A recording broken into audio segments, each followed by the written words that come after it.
रूस यूक्रेन युद्ध में राष्ट्रपति पुतिन एक एक कर सफलता की अपनी गाथा लिखते हुए आगे बढ़ रहे हैं। माना जा रहा है कि युद्ध के 2 साल बीतते ही रूस ने यूक्रेन पर हमले तेज कर दिए हैं। इसमें रूस को हर गुजरते दिन के साथ कामयाबी भी मिलती दिख रही है। रूसी मीडिया ने दावा किया है कि युद्ध में रूस ने पश्चिमी देशों के एक और बड़े जंगी हथियार को तबाह कर दिया है।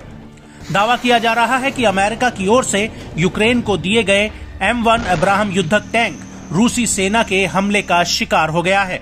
बताया जा रहा है कि इसे FPV आत्मघाती ड्रोन से निशाना बनाया गया था। रूस का दावा है कि टैंक पर बर्डीची गांव के पास हमला किया गया था, जो हाल ही में रूसी सेना के द्वारा मुक्त कराए गए डोनबास शहर अवदिव्का के उत्तर पश्चिम में स्थित है। वायरल वीडियो में देखा जा सकता है कि अब्राहम टैंक आग का शोला बना हुआ है, जिससे धू कर धुआं निकल रहा है।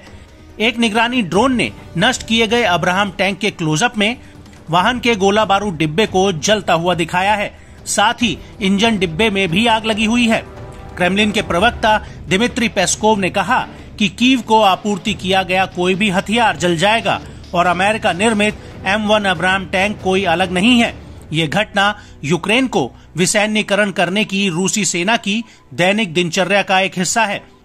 शुरू से ही हमारे सैनिकों ने कहा था कि ये टैंक अन्य टैंकों की तरह ही जल जाएंगे।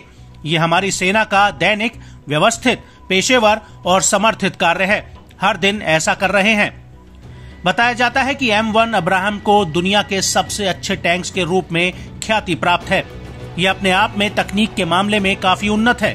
M1 अब्राहम टैंक के युद्ध में लोकप्रिय होने का सबसे बड़ा कारण इसकी चलने की गति है। ये न केवल अविश्वसनीय है बल्कि आश्चर्यजनक भी है। इसके नीचे स्टील प्लेट्स हैं, जो इसे अन्य सामान्य टायर से अलग बनाता है। अमेरिका ने जनवरी 2022 में यूक्रेन को 31 M1 अब्राहम टैंक्स की आपूर्ति करने का वादा किया था। हालांकि यूक्रेन को ये टैंक पूरी तरह से अक्टूबर महीने में मिले। दावा किया जाता है कि उन्हें अग्रिम पंक्ति से दूर रखा गया था, जिसे सिर्फ प्रोपेगेंडा के तौर पर पेश किया गया।